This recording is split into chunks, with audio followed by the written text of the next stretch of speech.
안녕하세요. 저는 평소 사연 열차를 즐겨 듣는 애청자입니다. 평소 사연을 즐겨 들으며 저의 이혼을 떠올리곤 했는데요. 사연을 듣다 보면 정말 별의별 사연들이 다 있더라고요. 어떤 사연은 정말 현실에서 저런 일이 다 있단 말이야?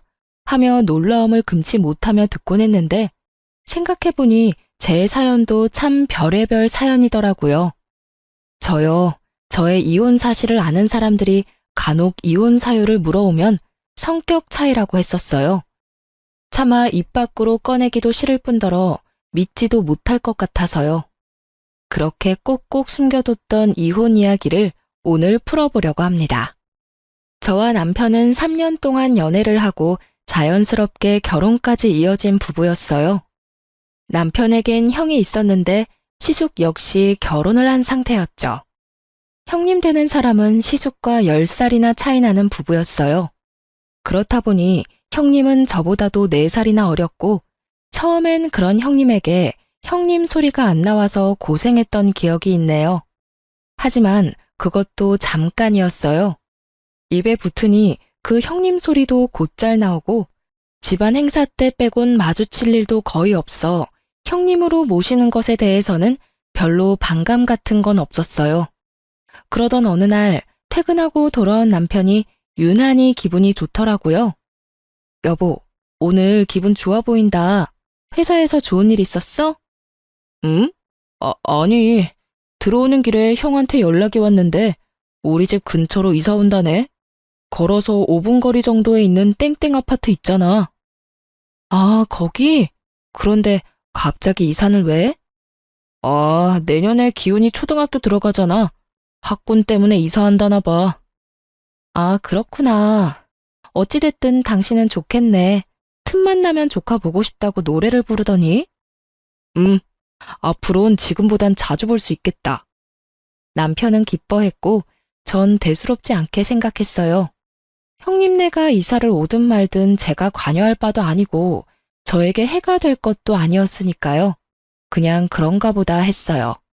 하지만 정말 예상도 못했던 일이 생겨나더라고요. 저는 그 당시 임신 준비를 하기 위해 일을 쉬고 있었어요. 직업 특성상 외근도 많을 뿐더러 무거운 물건을 자주 들어야 하는 일이라 아무래도 임신 준비를 하며 일을 병행하기엔 힘들겠다는 생각이 들었기 때문이었어요. 그렇게 일을 쉬는 와중 형님의 취업 소식이 들려왔고 무리해서 이사를 했다는 걸 잘 알던 터라 잘 된 일이라고 생각했어요. 그런데 어느 날 갑자기 형님에게서 전화가 오는 것이 아니겠어요? 생전 따로 연락도 없었고 왕래도 없던 형님이 대뜸 전화가 오니 의아하긴 했지만 그렇다고 무시할 수도 없었기에 전화를 받게 되었어요. 그것이 충격적인 사건의 시작이라는 건 꿈에도 모르고 말이죠. 동서, 집이에요? 네, 형님. 집인데 왜 그러세요? 아, 그럼 나 부탁 하나만 들어주면 안 될까요? 부탁이요? 네. 사실은 우리 기훈이가 유치원에서 다쳤다고 연락이 왔는데 나도 그렇고 애 아빠도 그렇고 지금 도저히 나갈 수가 없는 상황이라서요. 정말 미안한데 동서가 좀 가주면 안 될까요? 선생님 말씀으로는 얼굴을 다쳤다는데 이야기만 들어서는 어떤지 알 수 없어서요. 아, 네, 알겠어요. 그럼 기훈이 유치원 어딘지 문자로 좀 남겨주세요. 지금 바로 준비해서 가볼게요. 그렇게 전화를 끊은 후 저는 서둘러 옷까지만 챙겨 입고 유치원으로 향했어요. 다른 것도 아닌 아이가 다쳤다고 하니 저도 걱정이 되더라고요. 유치원에 도착하니 조카의 이마에서 피가 살짝 나고 있더라고요. 이야기를 들어보니 친구가 던진 장난감에 이마가 찍혀버렸고 심한 상처는 아닌 듯하지만 피가 나니 일단 연락드린 거라고 하더라고요. 전 일단 알겠다고 말하고 조카를 데리고 병원으로 갔어요. 제가 보기에도 상처가 심하지 않았고 일단 내과를 데리고 가보고 안 되겠다 싶으면 성형외과든 피부과든 가보려고 했죠. 조카의 상처를 꼼꼼히 살펴봐 주신 의사 선생님은 심한 상처는 아니니 안심하라고 말하셨어요. 이 정도로는 굳이 성형외과는 가지 않아도 된다며 아이들의 재생력으로 충분히 나을 수 있는 정도라고 하더라고요. 그저 조카가 좀 놀란 것 같으니 저녁은 부드러운 음식으로 주는 것이 좋겠다고 하고요. 그렇게 병원 진료를 마치고 약국에 들러 유아용 상처 연고를 산 후 집으로 돌아갔어요. 선생님의 말씀대로 조카는 많이 놀랐는지 자꾸 안아달라고 성화였고 전 7살짜리 남자아이를 안아 재우기까지 했어요. 그렇게 겨우 조카를 재우고 저녁을 준비하고 있는데 뒤늦게 형님과 시숙이 아이를 데리러 왔더라고요. 오셨어요? 기훈이 아까부터 자고 있어요. 병원은 다녀왔는데 병원에서 심하지 않다고 연고만 잘 발라주라고 하더라고요. 연고는 여기 있어요. 일반 내과만 갔다가 온 거예요? 성형외과는요? 아무리 심하지 않다고 해도 얼굴인데 성형외과를 갔어야죠. 왜 성형외과는 다녀오지 않았냐며 다짜고짜 따지는 형님을 보는데 참 어이가 없더라고요. 아니, 이럴 땐 고맙다, 미안하다, 오늘 고생이 많았다가 먼저 아닌가요? 제 심정 같았으면 당장이라도 쏘아붙이고 싶은 걸 겨우 참고서 상황을 전해주었죠. 그게 의사 선생님이 상처가 심하지 않다고 굳이 성형외과나 피부과는 가지 않아도 된다고 하더라고요. 애들 재생력이 생각보다 좋아서 이 정도 상처는 충분히 자연 치유가 가능하다고요. 그래서 그냥 집으로 왔어요. 기훈이도 워낙 칭얼거리기도 하고 집에 와서도 많이 놀랐는지 계속 안아달라고 해서 안아재우기도 했고요. 이 정도 설명이면 알아들었겠지 했는데 형님은 제 말을 전혀 알아듣지 못한 눈치더라고요. 아니, 아예 들을 생각이 없는 사람처럼 보이더군요. 제 말이 끝나자마자 개거품을 물고 따지기 시작했으니까요. 아, 몰라요, 몰라. 아무리 그래도 이마가 찍혀서 피까지 났는데 일반 내과가 뭐예요, 일반 내과가. 내가 전화로 그렇게까지 부탁했는데 정말 너무한 거 아니에요? 그래요, 재수씨. 이번 일은 저도 재수씨한테 좀 섭섭하네요. 형님에 이어 시숙까지 저에게 따지고 드는데 정말 억울해서 돌아버리겠더라고요. 이러려고 시간 내서 부탁을 들어준 것이 아닌데 짜증도 나고요. 그래서 전 더는 참지 않기로 했고 한마디 쏘아 붙여주었죠. 아니 기껏 부탁해서 도와줬더니 고맙다는 말은커녕 이런 식으로 사람 몰아붙이는 거 아니죠. 더는 할 말도 없고 듣고 싶은 말도 없어서 그러는데 이제 돌아가 주실래요? 뭐요? 동서 진짜 너무하네. 지금 사과받아야 할 사람이 누군데? 자기 자식 아니라고 대충 병원이나 데리고 가놓고 내 입에서 고맙다는 말을 기대하는 거예요? 정말 해도 해도 너무하네. 혹시라도 우리 아들 이마에 흉이라도 지는 날엔 동서가 다 책임져야 할 거예요. 알겠어요? 그렇게 흉터가 걱정이면 이러고 있을 시간에 성형외과에 데리고 가면 되지. 왜 엄한 사람한테 책임 전가를 해요? 지금이라도 데리고 가요. 야간 진료하는 데 많다고요. 저의 고함에 두 사람은 조카를 데리고 돌아가 버렸고 남편은 끝까지 아무 말도 없더군요. 정말 너무나도 어이가 없었어요. 시숙은 형님 편을 든다고 바쁜데 남편은 강 건너 불구경하듯 지켜만 보고 있었으니까요. 당신은 왜 아무 말도 안 해? 이럴 땐 내 편을 들어줘야지. 내가 굳이 편 들고 말고 할 게 없던데. 뭐? 혼자서 충분히 잘 싸우는데 내가 왜 나서. 괜히 나까지 나서면 큰 싸움 나지. 이 어이없는 남편의 말을 듣고 있는데 남편과 입씨름할 전이마저 상실되는 기분이더라고요. 길게 말해봤자 제 입만 아플 것 같아 다음부턴 이런 일이 있다면 가만히 있지만 말고 나서달라는 당부와 함께 일단락시켰어요. 그런 일이 있고 난 후 염치라는 게 있는 사람이라면 다시 도움을 청하는 일이 없어야 할 텐데 형님은 염치도 양심도 없는지 줄기차게 연락이 오더라고요. 동서, 오늘 우리 기훈이 좀 데리고 와주면 안 될까요? 동서, 정말 급해서 그러는데 우리 기훈이 좀 잠시 봐주면 안 될까? 등등. 그야말로 기가 막히는 부탁에 저는 칼같이 안 된다고 했습니다. 조카 잠시 봐주는 거? 유치원에 데리러 가는 거? 힘든 일 아니에요. 버겁다고 하더라도 피치 못할 사정이 있으면 가족끼리 충분히 해줄 수 있는 일이라고 생각해요. 하지만 지난번 사건 이후 여전히 고맙다는 말만 아니라 미안하다는 말도 없었고 저도 기분이 많이 상해 있는 상태였죠. 거기에다 배려를 고마워할 줄 모르는 인간에게 더 베풀고 싶지도 않았고요. 계속되는 거부에 한동안 형님은 연락이 없었고, 더는 그런 부탁을 하는 일은 없을 거라고 생각했는데 더 어이없는 상황이 저를 기다리고 있더군요. 그날은 유난히 남편에게 연락이 많이 온 날이었어요. 할 말이 딱히 있어 보이지는 않는데 집이냐고 계속 묻더라고요. 여보, 집이야? 아직 집이지? 집이지. 아까부터 왜 계속 집이냐고 물어? 아니, 그냥 오늘 약속 없지? 없다니까. 도대체 몇 번을 물어? 왜? 무슨 일 있어? 집에 택배 올 거 있어? 아니, 그런 건 아닌데 오늘은 집에 꼭 있어줘. 이런 식으로요. 저는 나갈 곳도 없긴 했지만 혹시나 하는 마음에 집 밖으로 나가지 않고 있었고, 그렇게 집에서 쉬고 있는데 모르는 번호로 전화가 오더라고요. 모르는 번호는 받지 않던 터라 그 전화 역시 받지 않았고, 전화가 끊기는가 싶더니 그 번호로 문자가 오더군요. 의아한 마음에 문자를 확인했고, 그 전화번호의 주인공은 다름 아닌 조카 유치원의 선생님이었어요. 집 앞에 하원 차량이 도착했으니 빨리 나와달라는 연락이더군요. 다른 아이들도 함께 기다리고 있으니 서둘러 달라는 말과 함께요. 이게 도대체 무슨 상황인가 싶더군요.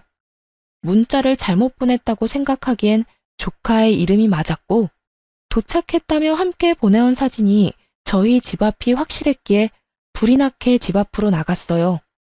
그곳엔 유치원 버스 앞에 서 있는 조카가 있었고, 일단 조카를 맞이하긴 했지만 그 모든 상황이 참 당황스럽더라고요. 상황 파악이 되지 않은 저는 이게 어떻게 된 일인지 선생님께 물었어요. 저기 선생님, 기훈이가 왜 여기서 내리는 걸까요? 어, 전달 못 받으셨어요? 기훈이 어머님께서 앞으로 기훈이 여기서 내리면 된다고 하셨는데요. 기훈이 삼촌 집이라고 하던데 아닌가요? 아, 맞긴 한데 전달받은 게 없어서요. 일단 알겠습니다. 그 순간 딱 한 가지는 알겠더군요. 다른 건 몰라도 남편 역시 이 일에 개입이 되었다는 사실을요. 남편의 도움 없이는 이루어질 수 없는 작전일 뿐만 아니라 온종일 남편이 전화를 해댔으니 틀림없이 남편이 스파이 짓을 했음이 분명했어요. 저는 끓어오르는 화를 누르며 일단 조카를 데리고 집으로 들어갔어요. 말이야 바른말이라고 아이에게 죄는 없으니까요. 그렇게 전 조카의 간식과 저녁까지 챙겨 먹이며 형님과 시숙을 기다렸어요. 하지만 9시가 넘는 시간까지 두 사람은 연락 한 통 없이 오지 않더라고요. 물론 제 전화를 받지도 않고요.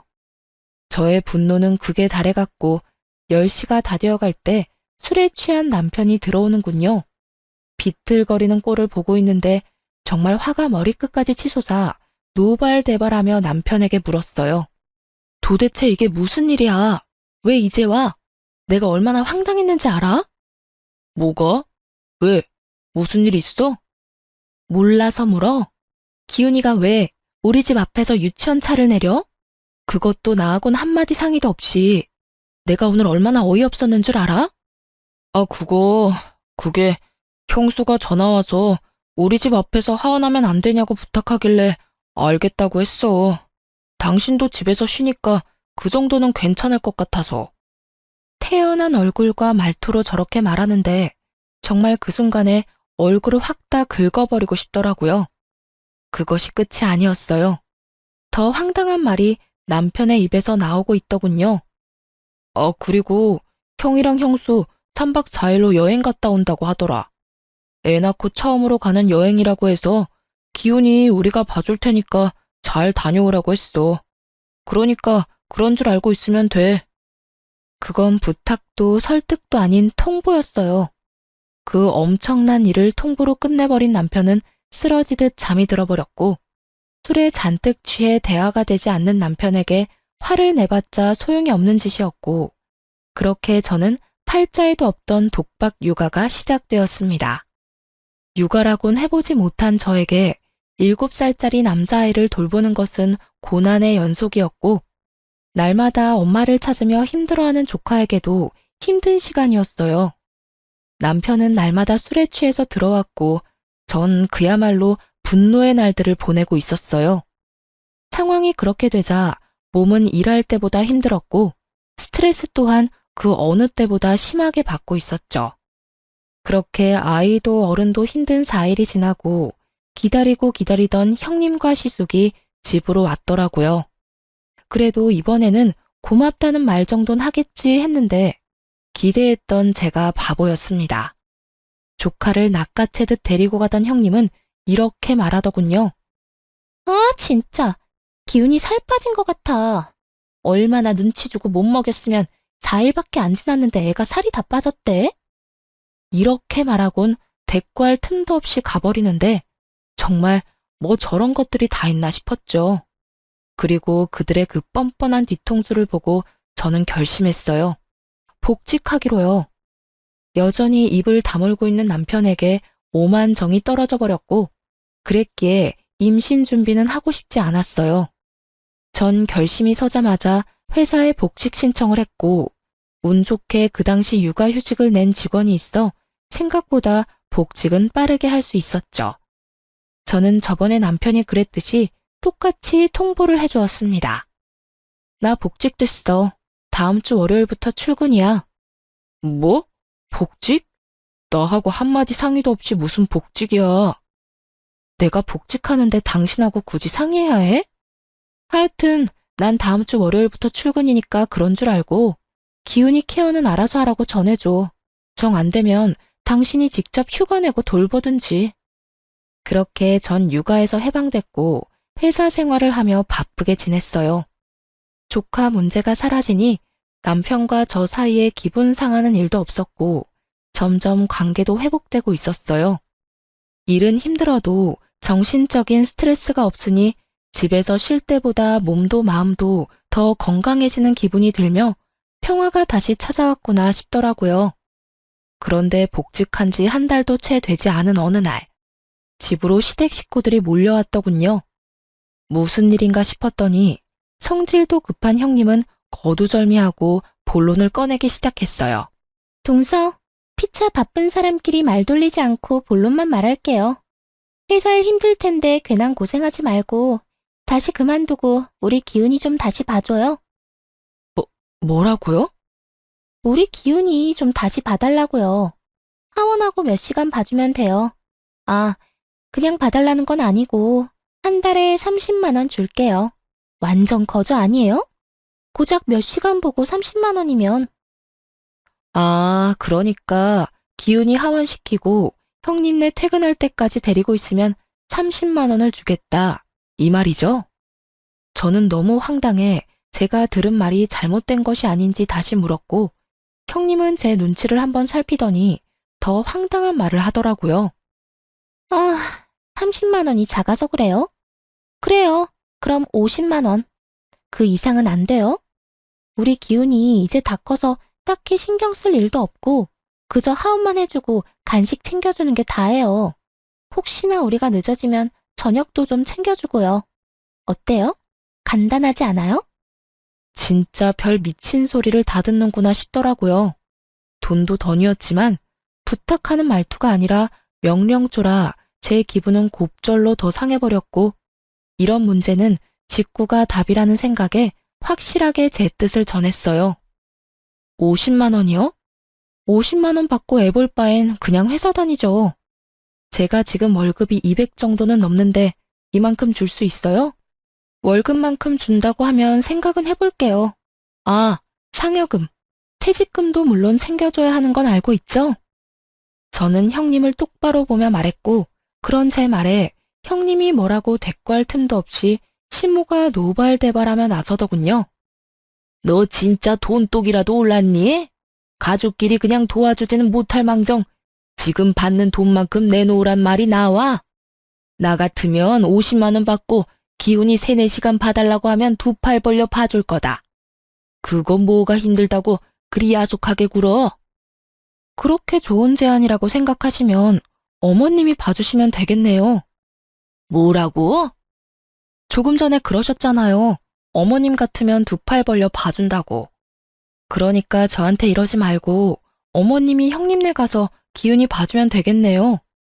두 팔까지 벌려 환영한다던 시모는 제 말에 혹여나 자신에게 불똥이라도 튈까 겁이 났는지 딴청을 피우기 시작했고, 상황이 마음대로 흘러가지 않자 초조해진 형님은 어린아이처럼 떼를 쓰기 시작하더군요. 아, 그러지 말고 좀 봐줘요. 50만 원 준다니까요. 그리고 솔직히 말해서 회사에 다니는 것보다 애 잠시 맡아주는 게 더 편하잖아요. 이보다 더 쉽게 돈 벌 수 있는 방법이 어디 있다고 그래요? 그렇게 쉬우면 형님이 회사 그만두고 애나 봐요. 자기 자식 자기가 알아서 해야지. 왜 애 먼 사람 잡고 떼를 써요?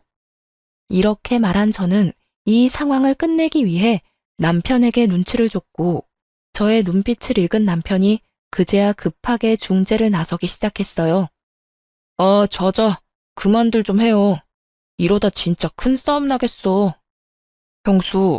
형수도 상황이 곤란한 건 알겠는데 아무래도 이번 부탁은 들어주기 힘들 것 같아요. 이 사람 복직한 지도 얼마 안 됐고 무엇보다 이 사람이 이렇게나 싫어하잖아요. 그러니까 다른 방법을 찾아보기로 하고 오늘은 이만 다들 돌아가 주세요. 다음에 다시 이야기하는 게 좋을 것 같네요. 남편은 꽤 단호하게 말하며 시댁 식구들을 내쫓다시피 하며 보내버렸고, 이젠 더는 분란이 일어나는 일은 없겠지 했습니다.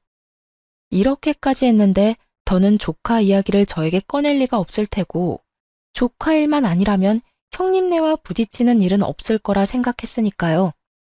하지만 그건 저의 크나큰 착각이었고, 조카 일보다 더 경악스러운 일이 저에게 일어나고야 말았어요. 그날은 다름 아닌 친정엄마의 생신이었고, 늘 그랬듯이 남편과 함께 엄마를 만나기 위해 집을 나서려는 순간이었어요. 그런데 남편에게 전화가 한 통 오더라고요. 왜? 무슨 일 있어? 그게 회사에 급한 일이 생겨서 지금 가봐야 할 것 같아. 어떡하지? 어떡하긴 하는 수 없지. 얼른 가봐. 미안해. 장모님께도 죄송하다고 전해주고. 그렇게 남편은 떠나버리고 섭섭한 마음이 들긴 했지만 남편의 얼굴이 심상치 않기도 했고, 무엇보다 회사 일이 그렇다는데 제가 뭐라고 하겠어요? 가라고 하는 수밖에요. 사정을 전해들은 엄마는 괜찮다며 별 수 없다고는 하셨지만 내심 섭섭해 보여 제 마음이 좋지 않더라고요. 아빠는 돌아가셨고 저는 외동이었던 터라 남편이 있고 없고의 차이가 컸거든요. 그렇게 식사가 끝나고 엄마가 소화되지 않는다며 걷고 싶다고 했고, 전 남편과 함께 갔던 유명한 산책공원이 떠올라 그곳으로 엄마를 모시고 갔어요. 산책로도 잘 돼 있고 풍경도 좋아서 모시고 간 것이었죠. 한참 그렇게 걷고 있는데 어디선가 익숙한 목소리가 들려왔고 뒤를 돌아보니 그곳엔 남편과 형님, 조카가 웃으며 함께 있더군요. 모르는 사람이 본다면 행복한 가족의 모습 그 자체였어요. 제가 발견한 남편을 엄마가 발견하지 못했을 리 없었고, 엄마는 제 눈치를 살피더니 이야기를 나눠보라고 하며 먼저 집으로 가겠다고 하더군요. 그렇게 엄마가 먼저 떠나고 그런 엄마의 모습에서 더 큰 분노를 느낀 전 남편에게 다가갔어요. 당신 여기서 뭐해? 이게 급한 일이야? 여기가 회사냐고. 저는 분노로 목소리마저 떨려왔고 그런 저를 발견한 남편의 얼굴이 사색이 되어버리더군요. 그리고 그 입에서 나온 말들은 정말이지 가관이었어요. 아니 그게 사실은 오늘 기훈이가 산책이 꼭 가고 싶다고 나가서 좀 놀고 싶다고 했다는데 형은 어제 늦게까지 회식해서 아직 자고 있다고 해서 형수가 혼자 기훈이를 어떻게 감당해. 그래도 남자 한 명이 있어야 사내 녀석을 감당하지. 그래서 당신한텐 미안하지만 기훈이랑 시간 보내게 됐어. 미안해 정말. 전 정말 어이가 없더라고요. 애아빠가 없는 것도 아니고 술에 취해 자든 피곤해서 자든 애아빠는 집에 버젓이 있는데 왜 남편이 나서서 이러는 건지도 이해가 되지 않았고, 엄마 생신이란 걸 뻔히 알면서도 남편에게 이런 부탁이나 하는 형님 역시 이해가 되지 않더군요. 그게 말이나 되는 소리야? 다른 날도 아니고 우리 엄마 생신인데 당신이 어떻게 이럴 수 있어? 그것도 나한테 거짓말까지 하면서 말이야. 미안해. 그런데 나도 어쩔 수 없었어. 그러니까 당신이 이해 좀 해줘. 미안해. 제가 어떤 말을 하든 남편은 그저 어쩔 수 없었다며 이해해달라는 말만 기계적으로 반복하더라고요. 더는 대화가 불가능한 상황이었어요. 주변 시선들도 있고 남편은 계속 같은 말만 반복하는데 제가 거기에서 무슨 말을 더 하겠어요? 일단 집에 가서 이야기해. 바로 따라와. 알겠어? 나 형수랑 기훈이 좀 데려다 주고 바로 집으로 갈게. 마지막까지 정말 기가 막히더군요. 그 순간 정말 이혼하자는 말이 입가에 맴돌았지만 일단 알겠다고 하고 차로 먼저 돌아왔어요. 흥분된 마음을 진정시키며 출발하려는데 아무래도 이상한 기분이 들더군요. 여자의 촉이 이대로 가면 안 된다고 알리고 있었고 전 공용 주차장에서 멀지 않은 곳에서 차를 세워놓고 조용히 기다렸어요. 이윽고 주차장으로 걸어오는 세 사람을 발견한 순간 전 정말 제 눈을 의심했습니다. 남편의 한 손은 잠이 든 조카를 안고 있었고 한 손은 형님의 손을 잡고 있더군요. 그 장면을 보는데 정말 피눈물이 난다는 심정이 무엇인지 알겠더라고요. 저는 피눈물이 날 것만 같은데 두 사람은 뭐가 좋은지 시시덕거리며 걸어오는 모습에 저는 깊은 분노를 느꼈어요. 떨리는 두 손을 겨우 진정시키며 급히 두 사람의 모습을 휴대전화 카메라에 담았어요. 당장이라도 두 연놈의 머리채를 다 잡아뜯고 싶은 걸 얼마나 참았는지 모릅니다. 이가 다 갈리더라고요. 그냥 다른 여자와 외도를 저지른다고 해도 눈이 돌 것만 같은데 어떻게 다른 사람도 아닌 형수와 저런 짓을 할 수가 있는 것인지 제 상식선에선 도저히 이해되지 않더군요. 아니, 이해할 생각도 없었어요. 더는 지켜보고 있긴 힘든 광경을 뒤로한 채 집으로 돌아왔고 바로 근처 흥신소를 알아보고 사람을 붙였죠. 상간녀와 조카를 집에만 데려다주고 오겠다던 남편은 저녁이 다 되어서야 돌아왔고 왜 그제야 돌아왔는지 묻지 않아도 뻔했기에 아무 말도 하지 않고 있었어요. 자칫 입을 열었다간 제 입에서 무슨 말이 나올지 알 수 없는 일이었고 전 사실 파악을 제대로 한 뒤 이혼을 이야기해도 하고 싶었거든요. 그렇게 제가 아무 말도 하지 않고 있자 남편 스스로 제 눈치를 살피며 변명을 해대기 시작하더군요. 여보, 미안해. 형수랑 기훈이 데려다주고 바로 오려고 했는데 기훈이가 배가 너무 고프다고 해서 밥만 좀 사주고 오느라 늦었어. 미안해. 화 많이 났어? 괜찮아. 오는 길에 화도 좀 가라앉았고 피곤할 텐데 얼른 씻고 쉬어. 정말이었어요. 볼 꼴 못 볼 꼴 다 보고 이혼까지 할 마당에 남편이 늦든 외박하든 그게 뭐가 대수겠어요? 그날 이후 전 남편과 말을 섞지 않았고 오직 흥신소의 연락을 기다리며 이혼을 준비했습니다. 처음엔 두 사람의 사진을 시숙에게 보여주며 모든 사실을 미리 알릴까 싶기도 했지만 혹시 모르는 상황에 시숙에게도 일단 알리지 않았어요. 저는 일단 남편 몰래 집을 부동산에 내놓고 짐도 조금씩 친정에 가져다 두었죠. 그리곤 증거는 사진 한 장이 다였지만 변호사를 만나 상담을 진행하며 이혼을 준비했고 그렇게 바쁜 시간을 보내고 있으니 흥신소에서 연락이 왔더군요. 두 사람은 1년 전쯤부터 만나왔고 그 시기는 저희 집 근처로 이사 오기 전이더군요. 평소 대부분 칼퇴근을 하던 남편이었던지라 도대체 언제 만나나 싶었더니 주로 점심시간에 만나 시간을 보내고 있었더군요. 그 짧은 시간에 할 건 다 하고 다니는 꼴을 보니 참 대단하다 싶었어요. 이보다 더 놀라운 사실은 형님에게 다른 남자가 또 있다는 사실이었어요. 무슨 연유인지는 모르나 형님은 그 남자에게 돈을 퍼다 주고 있었고 그 돈 중엔 당연하게 제 남편 돈도 있었죠. 남편은 상간녀에게 돈을 주고 상간녀는 그 남자에게 돈을 주고 그야말로 완벽한 먹이사슬의 모습 아닌가요? 전 모든 증거를 챙겨 시숙을 만났고 혹시나 모르는 심정으로 남편의 칫솔까지 챙겨 시숙에게 건넸어요. 재수씨, 이게 다 뭔가요? 어떻게 말씀드려야 하나 고민 많이 했는데요. 아무래도 이런 문제는 빙빙 돌리는 것보다 직구가 답인 것 같아 그냥 말씀드릴게요. 형님이랑 제 남편 두 사람 만나고 있어요. 가족끼리 서로 돕자고 만나는 게 아니라 외도를 저지르고 있다고요. 그게 사실인가요? 네, 우연히 두 사람이 있는 걸 봤고 사람까지 붙여 알아봤어요. 증거들은 방금 드린 봉투 안에 다 들어있고요. 시기적으로 봤을 때 가능성은 희박하긴 하지만 만에 하나라도 모르는 일이니 남편 칫솔도 챙겨왔어요. 이거 가지고 유전자 검사해보세요. 아주버님도 해보시고요. 아무래도 기운이 아주버님 아들 아닌 것 같거든요. 시숙은 처음에 충격에 빠진 듯 하더니 이내 저에게 조금만 기다려달라고 하더라고요.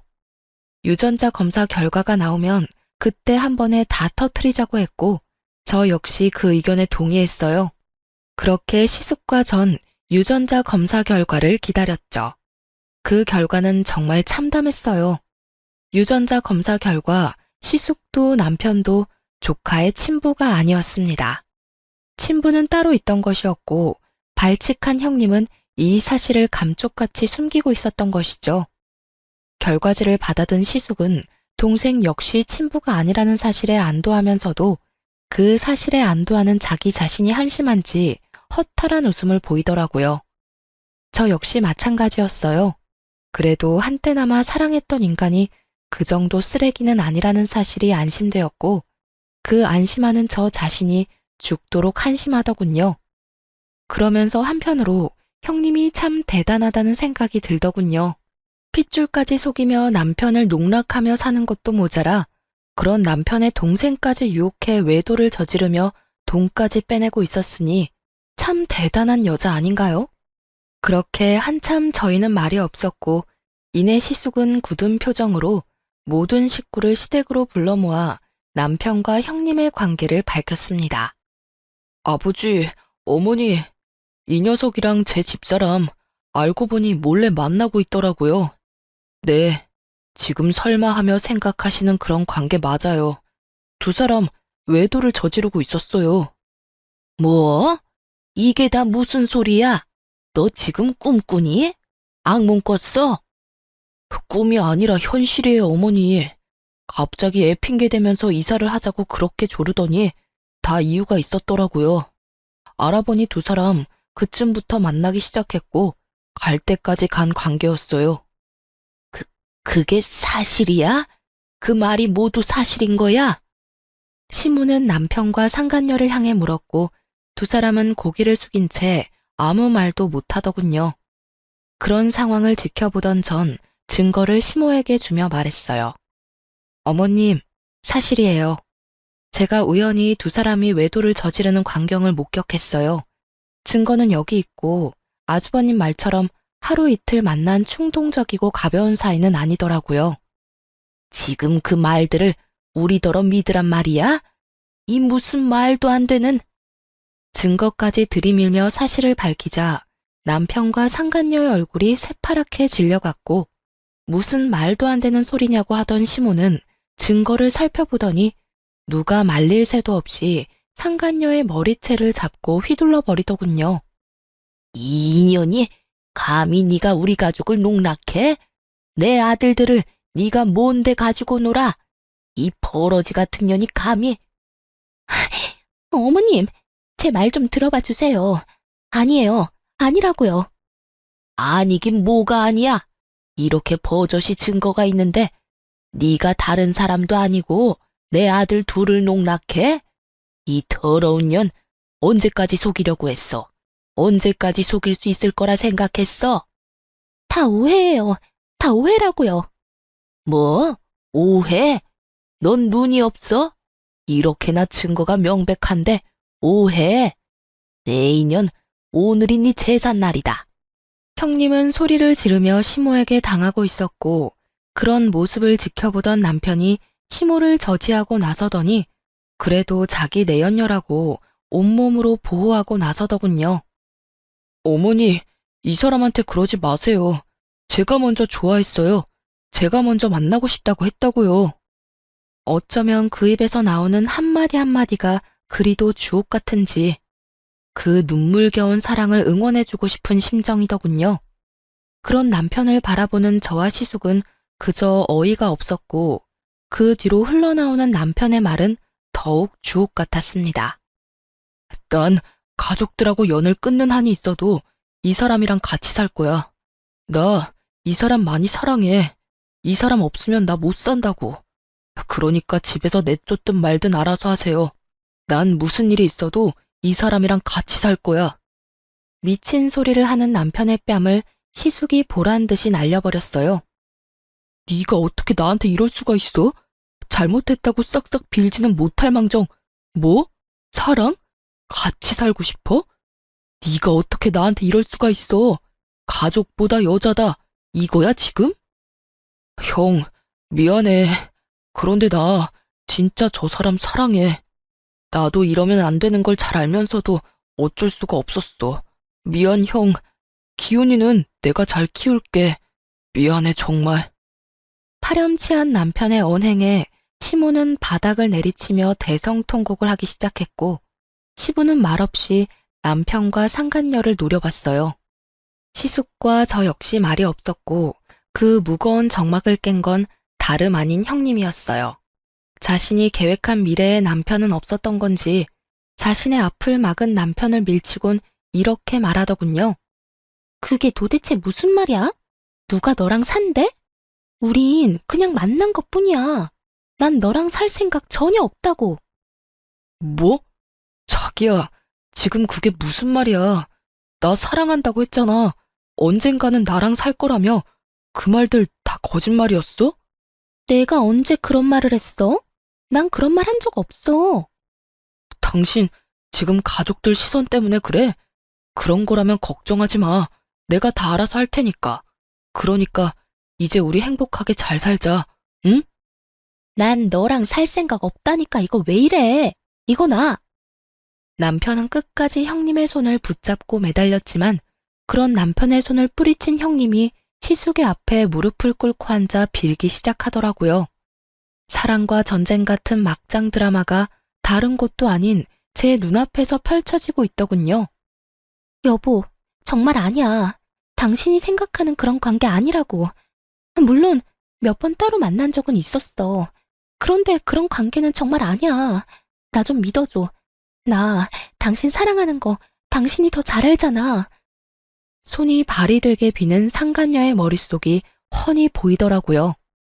남편과 제가 사는 집은 제 명의의 집이었고 그간 남편놈은 버는 족족 생활비를 제외한 모든 돈을 저 상간녀에게 다 가져다 주었으니 그 통장 사정이야 뻔한 일이었어요. 이 모든 사정을 누구보다 훤히 꿰뚫고 있는 상간녀는 자신에게 매달리는 남편은 뿌리치고 시숙에게 매달리기 시작한 것이었어요. 시숙 역시 이런 상황을 모를 리 없었고 조소를 띄우며 이렇게 말하더군요. 네가 이렇게 빌어도 난 너 같은 여자랑 살 생각 없어. 무조건 이혼할 거니까 그런 줄 알고 네 애 아빠한테나 가서 잘 살아. 가족끼리 오손도손 살면 되겠네. 새파랗게 질렸던 상간녀의 얼굴은 시숙의 2차 폭로로 인해 사색이 되어버렸고 반사적으로 시치미를 떼기 시작하더군요. 그게 무슨 말이야? 애 아빠라니. 우리 기훈이 아빠는 당신이잖아. 시숙은 끝까지 시치미를 떼는 상간녀를 향해 가슴 주머니에 묻어두었던 유전자 검사지를 던져버리며 말했어요. 다 알고 있어. 다 알고 있다고. 너 진짜 소름 끼친다. 어떻게 이런 걸 속여? 네가 사람이야? 날 속인 것도 모자라 그 남자한테 돈도 갖다 바치고 있더라. 네가 저 자식이랑 그렇고 그런 사이란 것도 알아냈는데 내가 이건 모를 거라 생각했어? 여보, 내가 그 남자한테 돈을 준 건 맞는데 그건 다 그 남자가 계속 협박을 해서 그런 거야. 돈을 주지 않으면 모든 사실을 당신한테 다 말한다고 해서 나도 우리 가정을 지키기 위해서 그랬던 거라고. 정말이야. 난 그렇게 해서라도 우리 가정을 지키고 싶었어. 가정을 지키고 싶다는 사람이 남편 동생과 외도를 저지르다니 이렇듯 말도 안 되는 변명들이 난무하고 있었고 이 모든 상황을 정리할 사진을 시숙이 던져버렸어요. 협박? 어쩔 수가 없었어? 넌 이게 어쩔 수 없는 사람의 표정이야? 마지막 사진은 다름 아닌 형님과 그 내연남과의 사진으로 두 사람이 다정하게 팔짱을 끼고 있는 사진이었어요. 상간녀는 더는 할 말이 없는지 그저 용서해달라는 똑같은 말만 되풀이했고 시숙은 그런 상간녀를 끌어다 쫓아내려고 했죠. 그러니 미쳐버린 상간녀가 이번에는 저에게 미친 소리를 하기 시작하더군요. 이게 다 니년 때문이야. 니년 때문이라고. 다 알았으면 조용히 입 다물고 있을 것이지 왜 입을 놀리고 다녀? 왜 다 알려서 이 사단을 만드냐고. 책임져. 책임지라고. 눈이 반쯤 돌아버린 상간녀는 저의 멱살을 잡고 흔들며 고함을 질렀고 전 그 손을 빠르게 뿌리치고 뺨을 날려버렸습니다. 너 진짜 미쳤구나. 상황 판단이 안 돼? 네가 저지른 짓이 얼마나 파렴치한 짓인지 잘 모르겠어. 어디서 누구 멱살을 잡고 미친 소리를 짓거려. 네가 뭔데? 네가 뭔데 날 때려? 네가 뭔데? 상간녀는 눈물을 머금고 또 소리를 질렀고 전 다시 뺨을 후려쳤어요. 정신 차려.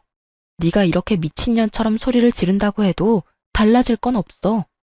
그리고 상대를 봐가면서 소리를 질러야지. 어디서 감히 상간녀 주제에 당당하게 고개까지 쳐들고 고함을 질러? 입 못 다물어? 제 말에 상간녀는 저를 죽일 듯이 노려봤고 남편은 자리에 주저앉은 채 멍하니 모든 상황을 지켜만 보고 있더라고요. 전 그런 남편에게 다가가 최후의 통첩을 날렸어요. 우리도 이혼하자. 난 이제 너 같은 인간이랑 살 생각 전혀 없어. 저는 이혼을 통보했고 그제야 정신을 차린 남편이 저를 보며 빌기 시작하더군요. 여보, 이혼이라니. 당신도 다 들었잖아. 다 내가 저 여자한테 속은 거야. 이런 말 같지도 않은 말을 변명이라고 하고 있는 머저리 놈을 보고 있자니 정말 어이가 없어 헛웃음이 다 나더라고요. 넌 지금 그걸 변명이라고 하니? 변명이 아니라 사실이야. 이제 모든 사실도 알았고 정신 차릴게. 앞으로 정신 차리고 가정에만 충실할 거야. 내가 진짜 어이가 없어서 웃음이 다 나네. 야, 네가 앞으로 정신 차리고 가정에 충실히 한다고 하면 내가 널 받아줘야 해? 아, 이제 내 남편이 정신 차린다고 하니까 한 번 더 믿어주자. 이럴 줄 알았냐고. 넌 내가 우스워? 네가 그냥 아무 상관없는 여자 만났다고 해도 네 사실을 찢어버리고 싶은 심정인데 다른 사람도 아닌 형수랑 그딴 짓을 하고 다녔다고? 나 이제 너 보면 헛구역질이 나려고 그래. 너랑 이렇게 같은 공간에서 있다는 것만으로도 온몸에 소름이 끼친다고. 알아? 절규에 가까운 고함과 함께 눈물이 터져 나오더라고요. 그간 잘 참아왔던 눈물이 왜 하필 그때 터져버린 것인지 아직도 모르겠어요. 아마 그간 남편과 했던 세월이 떠오르며 이렇게까지 최악의 상황을 만든 남편도 아무것도 몰랐던 저도 원망스러웠던 것 같아요. 제가 어깨를 들썩이며 울자 남편이 다시 용서를 구하기 시작하더군요. 여보, 내가 진짜 잘못했어. 내가 앞으로 정말 잘할 테니까 한 번만 용서해줘. 이번만 눈 딱 감고 넘어가주면 내가 평생 갚으면서 살게. 내가 정말 당신만 사랑하면서 살게. 일을 이따위로 만들어 놓고 용서해달라고? 내가 머리에 총 맞았어? 내가 그렇게 만만해? 당신 같으면 용서가 될 것 같아? 미안해. 정말 미안해. 그런데 나 진짜 반성하고 있어. 이것만큼은 진심이야, 여보. 더는 들을 말도 하고 싶었던 말도 없었던 저는 최후의 통첩을 날렸죠. 다 필요 없고 짐이나 빼. 이혼하는 마당에 같이 살 필요는 없잖아? 혹시나 짐 핑계 대면서 집 들락날락할 생각은 하지도 마. 집 곧 나갈 예정이거든. 그러니까 당장 짐부터 빼. 이렇게 말한 저는 시댁에서 나와버렸고 소송을 진행했어요. 그렇게 이혼만은 안 된다던 남편은 상간녀와 합심해 어떻게 해서든 위자료를 덜 주기 위해 부단히도 애썼지만 소용없는 짓이었죠. 입이 떡 벌어질 만한 사건이었으니까요. 시간이 오래 걸리긴 했지만 어찌되었든 전 이혼을 했고 위자료 역시 만족할 만큼 받을 수 있었습니다. 이혼하고 난 후 이런저런 일로 바쁘게 사는 와중에 두 사람의 소식이 들려오더군요. 상간녀에게 속았다던 전 남편은 시댁에서 쫓겨나자마자 시숙에게 이혼당한 상간녀와 살림을 차렸다고 하더군요. 이혼 소송 당시 둘이 붙어있던 꼴을 봤던 터라 놀랍지도 않더군요. 똑같은 것들끼리 잘 먹고 잘 살아라 싶었는데 그것도 잠시더라고요. 뒤이어서 들리는 소식엔 상간녀가 도망을 갔다고 하더군요. 함께 살면서 전 남편을 꼬드겨 빚까지 내게 만들었고 그 돈을 홀라당 다 들고 도망을 가버렸다네요. 전 남편은 당연한 수순으로 빚쟁이가 되어버렸고요. 도망간 여자를 경찰에 신고까지 한 전 남편은 깊은 상심에 빠졌는지 회사도 가지 않고 폐인이 되었다고 하더군요. 한 명은 빚쟁이 폐인, 한 명은 애까지 데리고 도망치는 신세. 참 어울리는 결말이라고 생각했네요.